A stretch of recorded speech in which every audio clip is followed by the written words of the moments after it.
ध्रुव ने अपनी मंगेतर लारा की आंखों में आंखें डालकर भारी और कड़े शब्दों में कहा, ठीक है, मंजूर है, मुझे तुम्हारी ये शर्त मंजूर। के लिए लारा को हामी भर दी।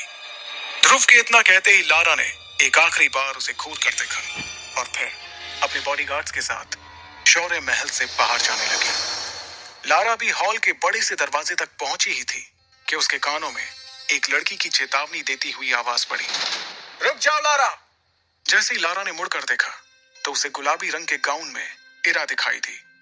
इरा दिखने में बहुत ही खूबसूरत थी और किसी भी तरह से वो लारा से कम सुंदर नहीं थी। एक जालीदार खिड़की के पास में खड़ी इरा के चारों तरफ से सूरज की रोशनी अंदर आ रही थी, जिससे इरा को देखकर ऐसा लग रहा था मानो वो कोई स्वर्ग से आई हुई अप्सरा हो।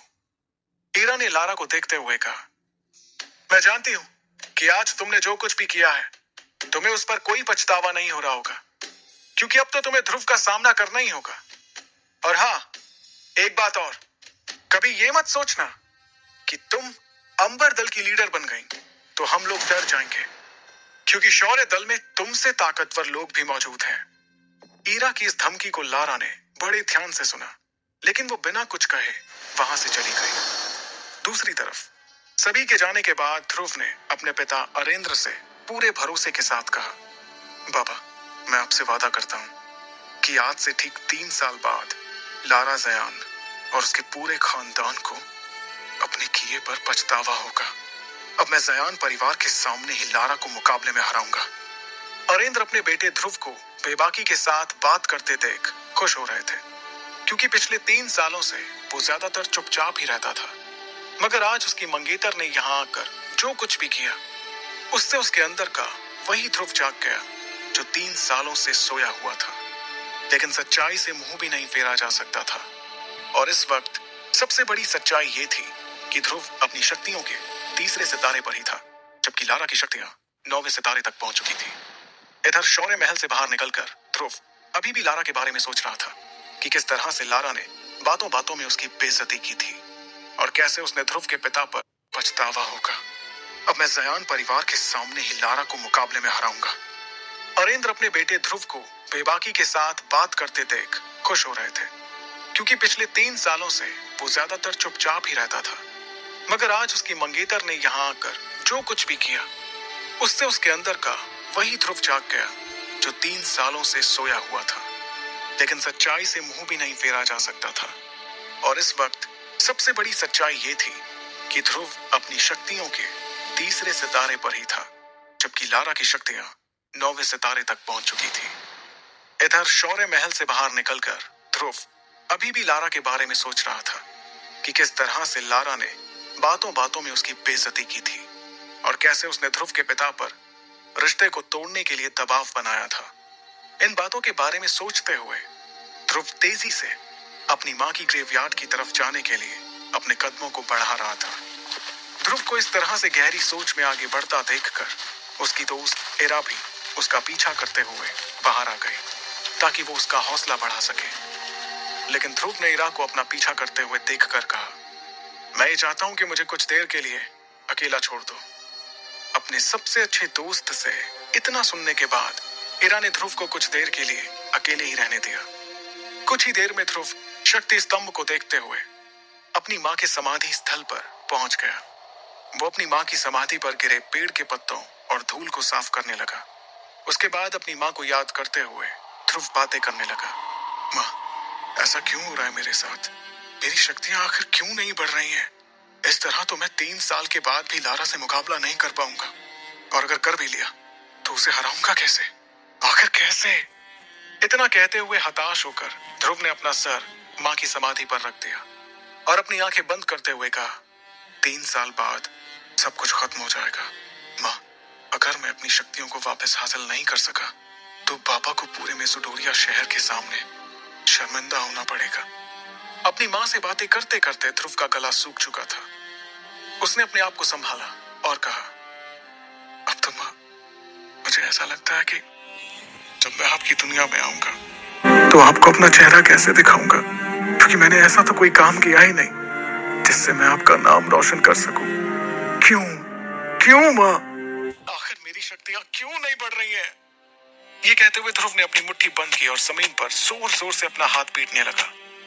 वो लगातार जमीन पर अपना हाथ मार रहा था। कुछ देर बाद थक कर उसने कहा, अब तो कोई चमत्कार, कोई करिश्मा ही मुझे मेरी शक्तियां वापस दिला सकता है। तभी उसके कानों में एक आवाज गूंजी, ध्रुव, क्या तुम मुझे सुन पा रहे हो? अपना नाम सुनते ही ध्रुव ने इधर उधर देखा। ध्रुव हैरान हो गया, क्योंकि इस वक्त उसकी मां की समाधि पर उसके अलावा कोई भी नहीं था। तभी उसके कानों में दोबारा वही आवाज गूंजी, ध्रुव, ऐसा लगता है कि तुम किसी मुसीबत में हो और तुम्हें थोड़ी मदद की जरूरत है। इस बार इस आवाज को सुनकर ध्रुव अपनी जगह पर खड़ा हो गया और समाधि के चारों तरफ घूमकर देखने लगा, लेकिन उसे वहां कोई भी नजर नहीं आया। तभी एक बार फिर से उसके कानों में वो आवाज सुनाई पड़ी, मुझे इधर उधर ढूंढना बंद करो ध्रुव, मैं तो तुम्हारी अंगूठी में हूं। इतना सुनते ही उसने अपने सीधे हाथ की एक उंगली में काले पत्थर से बनी एक अंगूठी की तरफ देखा। यह अंगूठी ध्रुव को उसकी मां का दिया हुआ आखिरी तोहफा था। देखते ही देखते ध्रुव की अंगूठी में हलचल शुरू हो गई, जिसे देखकर वो थोड़ा हड़बड़ा गया। उसने अपने उल्टे हाथ से सीधे हाथ को संभालने की कोशिश की, जिसमें उसने अंगूठी पहनी हुई थी, लेकिन तभी उसे अचानक एक जोर का झटका लगा, जिससे वो जमीन पर जा गिरा। देखते ही देखते उसकी अंगूठी में से एक सफेद रंग का धुआं साय के रूप में बाहर निकला। फिर उस साय ने एक बूढ़े आदमी का रूप ले लिया। अपने सामने ये सब होता देखकर ध्रुव को अपनी आंखों पर यकीन नहीं हो रहा था। ध्रुव ने हड़बड़ाते हुए उस बूढ़े आदमी से पूछा, कौन हो तुम? ध्रुव के ये पूछते ही उस बूढ़े आदमी का सफेद साया उसके चारों तरफ घूमने लगा। उसे देखने के लिए ध्रुव को बार बार इधर से उधर गोल गोल घूमना पड़ रहा था। कभी वो साया ध्रुव के सामने होता तो कभी पलक झपकते ही उसके पीछे चला जाता। ध्रुव ने हड़बड़ाते हुए दोबारा पूछा, कौन हो तुम? और तुम मेरी अंगूठी में क्या कर रहे थे? वो साया कुछ देर तक ध्रुव के चारों तरफ घूमने के बाद उसके सवालों का जवाब देने के लिए उसके सामने आकर एक जगह पर रुक गया। मैं कौन हूं ये जानना तुम्हारे लिए जरूरी नहीं है, लेकिन हाँ, मैं तुम्हें किसी तरह की परेशानी नहीं होने दूंगा। इतना कहते हुए वो साया हंसने लगा और फिर उसने अपनी बात को आगे बढ़ाते हुए कहा, मुझे तो तुम्हारा शुक्रिया अदा करना चाहिए। आखिर तुमने पिछले 3 सालों से मुझे अपनी अंगूठी में संभाल कर रखा और देखो, आज मुझे नींद से जगा दिया। शुक्रिया ध्रुव, तुम्हारा बहुत बहुत शुक्रिया। तुम्हारे अंदर कुछ अलग ही बात है। मुझे अभी नहीं पता कि वो क्या बात है, लेकिन हाँ, वो बात कुछ अलग ही है। उस साय से इतनी बातें सुनने के बाद ध्रुव ने गुस्सा करते हुए कहा, तो तुम पिछले 3 सालों से मेरी अंगूठी में छिपकर बैठे हो? कहीं तुम्हारी वजह से ही तो मेरी शक्तियां कम नहीं हो रही थी? क्योंकि जब से तुम मेरी अंगूठी में छुपकर बैठे हो, तब से मेरी शक्तियां बढ़ नहीं रही हैं। ध्रुव की इस बात पर वो साया और ज्यादा हंसने लगा। उसे इस तरह से हंसता देखकर ध्रुव ने अपने गुस्से को बरकरार रखते हुए कहा, इसका मतलब मैं सही समझ रहा हूँ, तुम्हारी वजह से ही पिछले 3 सालों तक मुझे मेसोडोरिया शहर के लोगों के सामने शर्मिंदा होना पड़ा। अभी भी वो साया हंस ही रहा था, जिस पर अब ध्रुव को बहुत ज्यादा गुस्सा आने लगा और उसके मासूम से दिखने वाले चेहरे पर अब खतरनाक हाव भाव दिखाई देने लगे। वो इस वक्त अपने गुस्से में था कि उसने अपनी मां की दी हुई आखिरी निशानी की भी परवाह नहीं की। ध्रुव ने गुस्से में अपनी अंगूठी को निकाला और उसे दूर चट्टान की ओर फेंक दिया। ध्रुव को इतना परेशान होता देखकर उस साय ने कहा, सुनो ध्रुव, जो होना था वो हो चुका। अब इस तरह से तुम्हारे गुस्सा करने से कुछ भी नहीं होगा, लेकिन हाँ, अगर तुम मेरा साथ दोगे तो मैं तुम्हारे बहुत काम आ सकता हूँ। ये बात ध्रुव को कुछ समझ नहीं आई। उसने उस साय से पूछा, आखिर तुम क्या चाहते हो? ध्रुव के सवाल का जवाब देने के लिए वो साया फिर से उसके सामने एक जगह पर हवा में रुक गया और कहने लगा, ये हुई ना बात। मैं चाहता हूं कि तुम मुझे फिर से अपनी अंगूठी में रहने की जगह दो, बदले में मैं तुम्हें। वो साया इसके आगे कुछ कहता, उसके पहले ही ध्रुव ने कहा, नहीं नहीं, कभी नहीं, कभी भी नहीं। मैं ऐसी गलती अब दोबारा नहीं करने वाला। मैं अब भूल कर भी उस अंगूठी को दोबारा नहीं पहनूंगा। तब उस साय ने अपने हाथ में उस अंगूठी को दिखाकर ध्रुव को समझाते हुए कहा, क्या तुम नहीं चाहते कि लोग तुम्हारी फिर से इज्जत करें, फिर से तुम्हारी शक्तियों का सितारा 3 से 9 तक पहुंचे? क्या तुम नहीं चाहते कि एक बार फिर से एक लव्य कहलाए जाओ। उस साय की इस तरह की बातों ने ध्रुव की धड़कनों को तेज कर दिया और अब ध्रुव ना चाहते हुए भी उस साय की बातों को सुनना चाहता था। तभी उस साय ने आगे कहा, चलो ध्रुव, मैं मानता हूं कि अंगूठी नहीं पहनने से भी तुम अपनी शक्तियों को वापस हासिल करने लगोगे, लेकिन तुम भी इस बात को अच्छे से समझते हो कि अब तुम्हारे पास ज्यादा वक्त नहीं है। ध्रुव से ये बात करते हुए अब वो साया फिर से उसके चारों तरफ घूम रहा था। उसने ध्रुव से आगे कहा, ध्रुव, तुम 15 साल के हो चुके हो, मतलब कि तुम्हारे पास अब से सिर्फ 1 साल का समय है और 1 साल में तुम्हारी शक्ति 7वें सितारे तक नहीं पहुंची तो नियम के मुताबिक तुम्हें शौर्य दल और मेसोडोरिया शहर से बाहर निकाल दिया जाएगा। ध्रुव उस साय की बातें सुनकर हैरान हो गया। उसने हैरानी के साथ पूछा, लेकिन तुम्हें इन सब के बारे में कैसे पता? मुझे ये कैसे पता, इसके बारे में सोचना छोड़ो और जो कह रहा हूं उस पर ध्यान दो। अब फिर से ध्रुव उस साय की बातों को ध्यान से सुनने लगा। उसने अपनी बातों को आगे बढ़ाते हुए कहा, और सबसे बड़ी बात, 3 साल बाद तुम्हें अपनी मंगेतर लारा का भी तो सामना करना है। लारा का नाम सुनते ही ध्रुव ने गुस्से में कहा, उसका तो नाम भी मेरे सामने मत लेना। ध्रुव को इस तरह से गुस्सा होते देखकर उस साय ने हंसते हुए कहा, ध्रुव, तुम्हारे इस तरह से गुस्सा करने से कुछ नहीं होने वाला। अब तुम्हें अपने सच को स्वीकार कर लेना चाहिए और तुम्हारा सच यही है कि 3 साल बाद तुम्हें अपनी मंगेतर लारा का सामना करना होगा।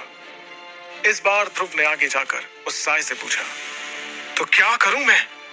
तुम्हें वो करना चाहिए जो मैं कह रहा हूं। तुम इस अंगूठी को फिर से पहनकर मुझे अपनी जिंदगी में शामिल कर लो, फिर देखो किस तरह से मैं तुम्हारी जिंदगी बदल दूंगा। मैं तुम्हें इतना शक्तिशाली बना दूंगा कि तुम अपने सामने आने वाली हर मुसीबत का सामना हिम्मत से कर पाओगे। और हाँ, डरो मत, इस बार मैं तुम्हारी शक्तियों को नहीं लूंगा।